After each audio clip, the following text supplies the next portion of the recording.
ở lờ ta cội lù ô tha khi lấy cả ngà ma chế gạo ngà nhị ma si e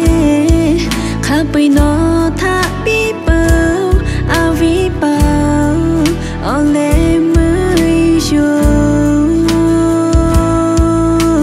nó tha ngà về tệ từ ma cho mi cứ chỉ không nó tiếng ai đi thôi nó tha ba to ga na ga kha ta về ni ma shi ya nhìn của có chao ta lo khó lạ lâu ở lề mới chỉ nó bao ma cho ngã mẹ ngu sự cứ giữ tay cả nó bao ở lỡ ma cho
nó bao ở lỡ mà cho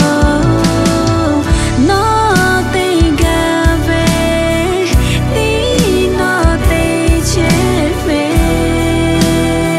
nó xa lá hát ta về cho nó tê gai tí cho dạ khai dạ nhị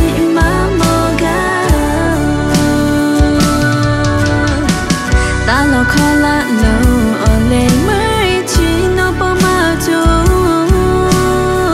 ngà mẹ ngu sự cứ giữ tay cả nó bao ở lỡ ma cho nó